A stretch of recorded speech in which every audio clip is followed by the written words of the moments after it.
The 1960s were a golden era for automotive design. Style, power, innovation, but also monumental mistakes. Behind every shiny body and every optimistic ad, there were hidden mechanical failures, risky decisions, and, in many cases, true disasters on wheels. Today, we're not here to talk about the icons that everyone applauds, but about those classic cars that made history for all the wrong reasons. From impossible turbos to transmissions that seem designed to test a driver's patience, this list will surprise you. And if you're someone who loves uncovering the hidden side of automotive history, I invite you to hit the like button right now. That helps us keep bringing content with soul, memory, and plenty of gasoline. And of course, subscribe if you haven't already, because this channel is for those who love cars, even when they turn out badly. Ready to discover the worst mistakes of the 1960s on four wheels? Let's hit the road. 1960 to 1966. Studebaker Lark. If you had to condense nostalgia, the decline of a legend, and one last gasp of hope into a single car, that car would undoubtedly be the Studebaker Lark. Between 1960 and 1966, this model was the desperate attempt of one of the oldest and most respected American brands to keep breathing in an increasingly ruthless market. But what was supposed to be a lifeline ended up being an early and painful farewell. The Lark was born with a clear idea: to offer a compact, affordable car with a touch of class. It was Studebaker's response to the growing popularity of smaller models like the Ford Falcon or the Plymouth Valiant. The company had neither the time nor the money to create something completely new from scratch, so they went for a quick fix. Shorten the platform of an existing model, tweak the body, update the design slightly, and done. The result was a car that on the surface had some charm, but whose engineering left much to be desired. From the very first year of production, problems began to appear. The electrical system was notoriously unstable, starting failures, lights that flickered for no reason, windshield wipers that stopped in the middle of the glass as if protesting their existence. In many cases, just a few months of regular use were enough to make the car feel more like a failed experiment than a reliable vehicle. And it wasn't just the electrics. The overall build quality was far from satisfactory. Cheap materials were used, interior finishes were inconsistent, and exterior panels often showed obvious misalignments. Engine noise seeped mercilessly into the cabin, and soundproofing was almost symbolic. As time went by, every mile tested not only distances but also the patience of its owners. The saddest thing about the Lark is that it wasn't a bad car for lack of soul. It was a car with heart, with history, with heritage. But it was trapped in an era when production speed and sales volume were everything, and small manufacturers simply couldn't compete with the financial and technological muscle of Detroit's giants. A curious and melancholic fact is that some of the last Lark models weren't even fully assembled at Studebaker's original plant in South Bend, Indiana. Instead, they arrived partially built from Canada, as if the company itself already knew it could no longer hold its history in its own hands. 1967 to 1969, Ford Thunderbird. Talking about this car is talking about an icon, a name that, since its birth in 1955, evoked elegance, power, and bold design. For more than a decade, it was the dream car of thousands of Americans, a personal luxury car that combined comfort with attitude. But something changed in the late 1960s. Between 1967 and 1969, the Thunderbird tried to transform itself. It tried to be bigger, more luxurious, more powerful, and in that attempt, it lost part of its essence. Ford wanted to broaden the model's appeal to make it more accessible to a diverse audience without sacrificing its aura of prestige. The result? A visibly heavier, more complex car, and one far more problematic. To begin with, weight was a silent enemy. This generation of the Thunderbird became excessively bulky. Some versions easily surpassed 4,400 pounds, which affected not only fuel consumption, already high, but also agility and steering response. The car was sluggish in the city, clumsy in corners, and hard to stop with precision. Driving, which had once been smooth and exciting, became heavy and demanding. But that wasn't the worst part. Interior finish quality also collapsed. Despite its premium price, many owners noticed within the first months of use that panels creaked, trim came loose, and materials that looked luxurious wore out quickly. It was as if Ford had invested in appearance, but not in durability. And then there was the electrical system, a true Achilles heel of this generation.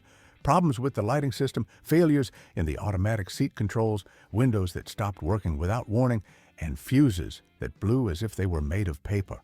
All of this in a car that promised sophistication and reliability. The most ironic thing is that the Thunderbird of this era still turned heads. Its exterior design, with muscular lines and hidden headlights, had presence. It was a car that made you look twice until you drove it. Many bought it hoping to relive the spirit of the original Thunderbird, only to discover they were facing an inflated version, more concerned with impressing than with thrilling. This model represents an eternal dilemma in the automotive industry. What happens when a brand abandons its essence to chase a broader audience? The Thunderbird wanted to be too many things.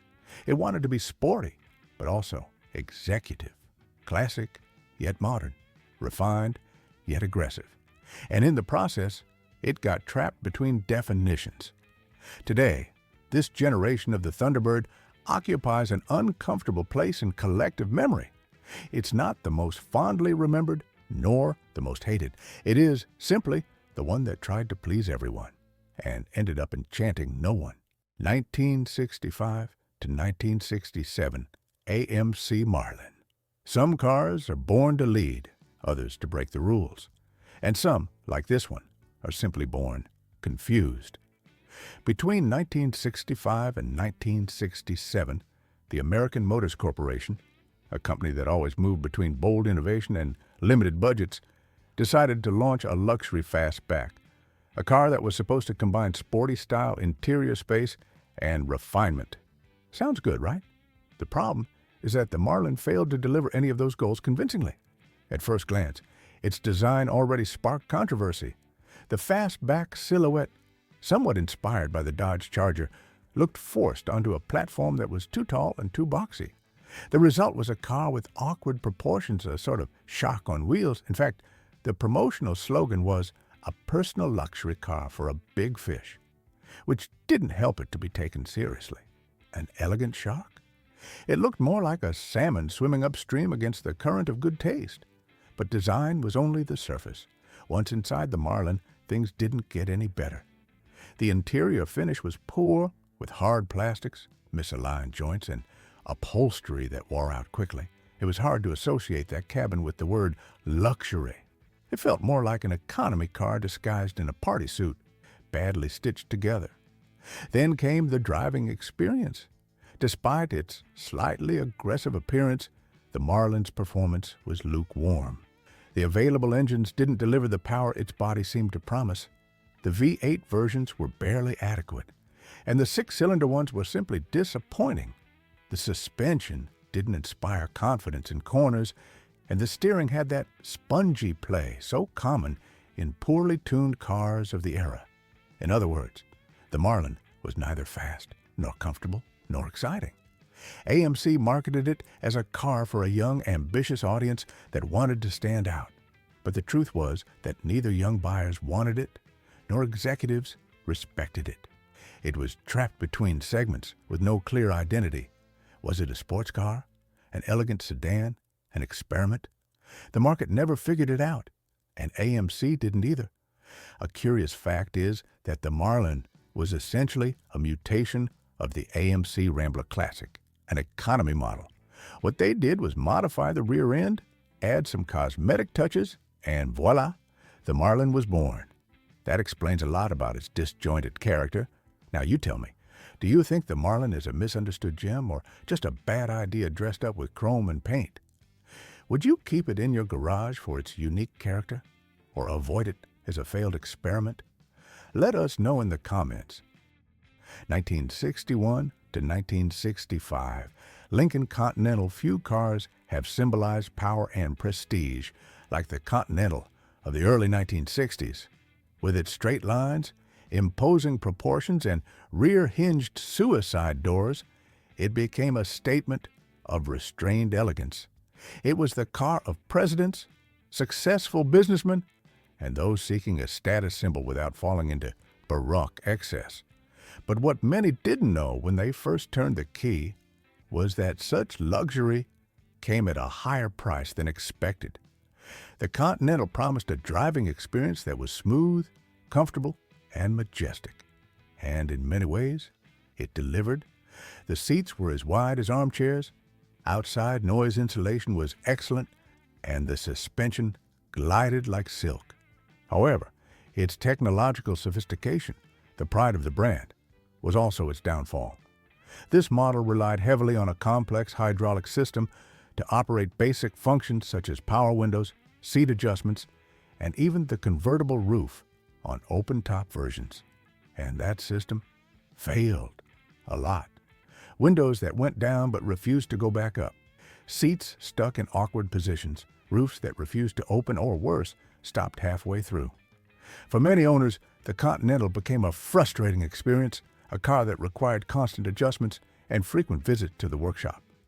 The most tragic part was that, being an automobile aimed at the elite, its problems were so frequent that they began to cast doubts on the brand's reputation.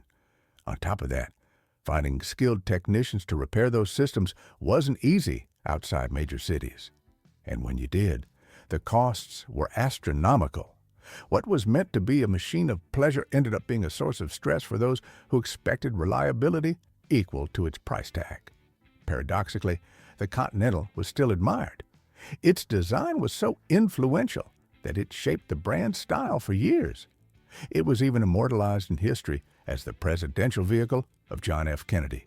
But all that symbolism didn't erase the fact that, in everyday use, it could be as temperamental as a fading artist. 1961 to 1963, Pontiac Tempest. This car, in its first years of life, was a rolling experiment, a bold and perhaps premature attempt to break with Detroit's mechanical conventions. And although its spec sheet looked like something out of a futuristic lab, the reality was that the car ended up earning a reputation not for its brilliance, but for its constant failures. It was a warning on wheels about the fine line between innovation and reliability. To begin with, the Tempest was a compact with big aspirations. Pontiac wanted to offer a car that was light, efficient, and different, and at least on paper, they succeeded. It had a front engine, rear-wheel drive, but without a conventional drive shaft. Instead, they introduced the so-called flexible drive shaft or curved torque shaft, a bent rod designed to send power from the engine to the rear differential in a smoother, more compact way. The idea was to reduce vibrations and weight. The problem is that the result was exactly the opposite. Because the shaft was curved and spun at high revolutions, it generated vibrations so strong that many drivers thought something was coming loose underneath the car. Over time, those vibrations caused premature wear, breakages in nearby components, and even catastrophic drivetrain failures. And when the shaft didn't fail, the transmission often did, as it wasn't designed to withstand so much stress. As if that weren't enough, the Tempest also inherited a series of electrical and assembly problems typical of the era, and although it wasn't visually ugly, its design failed to stand out against its rivals. What was supposed to be its strongest card, its innovative engineering, ended up being its most obvious weakness. Curiously, some modern enthusiasts defend the Tempest as a unique piece of automotive history, and they're not entirely wrong. It was one of the first American cars to move away from the traditional solid axle and central drive shaft layout. Its configuration of front engine with rear transmission and no tunnel set a precedent that other brands would revisit decades later, once the technology was more mature. But in its own time, the story was different. The public wanted reliability, not theories. And the Tempest, for all its boldness, became a symbol of what happens when an idea reaches the market without enough time spent in the test workshop. 1962 to 1963. Oldsmobile F-85 Jetfire. In the never-ending quest for innovation, some brands crossed lines no one had dared touch before. Such was the case of Oldsmobile when, in 1962, it launched the F-85 Jetfire, the first mass-produced car with a turbocharged V8 engine. In the middle of the rising muscle car era, this creation was seen as an act of technical genius until reality turned it into one of the biggest mechanical headaches of the 1960s. On paper, the Jetfire looked like a marvel.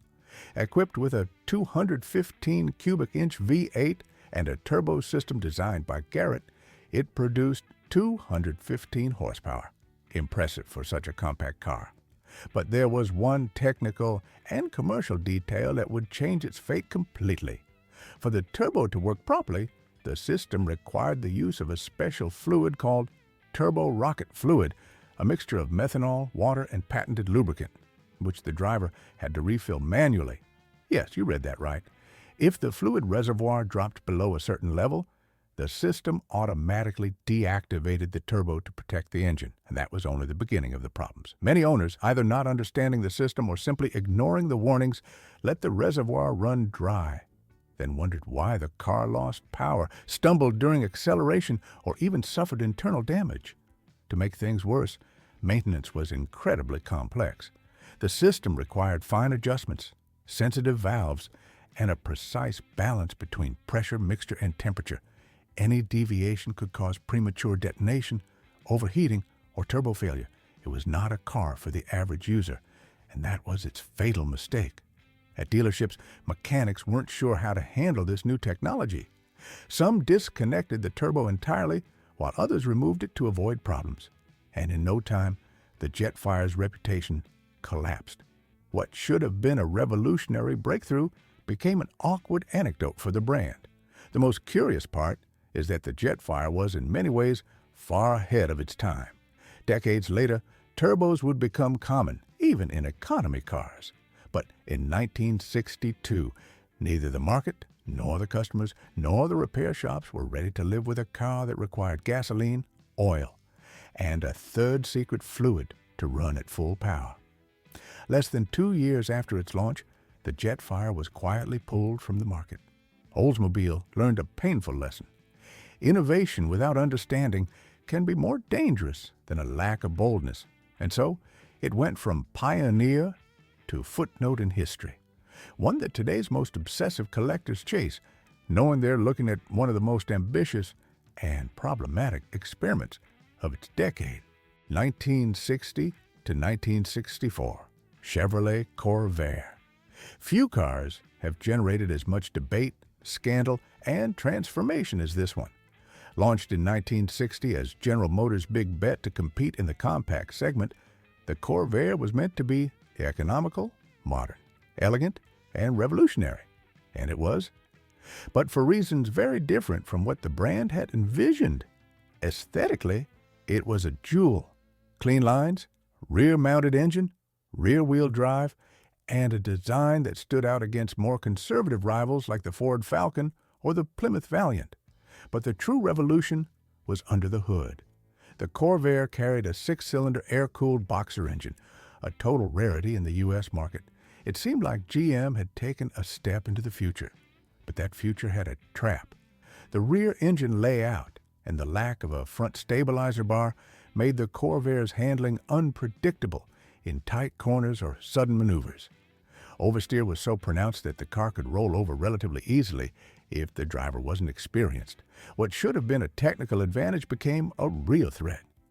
The situation exploded in 1965, when lawyer and activist Ralph Nader published his now legendary book, Unsafe at Any Speed. In it, the Corvair was described as dangerously designed, a product of an industry that prioritized profit over consumer safety. The accusations were so severe that they sparked an official U.S. government investigation and left an indelible stain on the model's reputation. Although GM defended the design and corrected several issues in later editions, the damage was already done. The Corvair became synonymous with negligence, a symbol of what happens when innovation outruns responsibility. The controversy was so intense that it spurred concrete changes in U.S. automotive safety laws, including regulations we now consider basic. Ironically, the Corvair was fun to drive and light, responsive, and visually charming, but its reputation, deserved or not, condemned it to history as one of the most controversial models in the American auto industry. And now, I ask you directly, have you ever ridden in a Corvair? Do you think it was a victim of exaggeration or a real threat disguised as a family car? We want to hear your opinion, because some cars divide generations, and this one is still sparking debate even 60 years later. And there you have it, the most problematic cars of the 1960s. Models that tried to innovate, break molds, and conquer the market, but ended up going down in history for their failures, not their achievements. Some were ahead of their time, others simply poorly executed, but all left us an invaluable lesson about the limits between ambition and reality. Now it's your turn. Which of these cars did you find the most disappointing? And which one, despite everything, would you dare to keep in your collection? Share your thoughts below. Don't overthink it.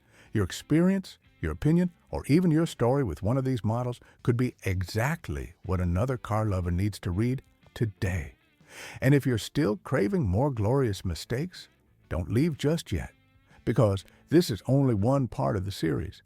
We've already published the video on the most problematic cars of the 1950s. And believe me, there are true disaster gems you have to see to believe. Click now. Continue with us on this journey through the worst of automotive history and discover how the past, with all its mistakes, still makes our hearts race.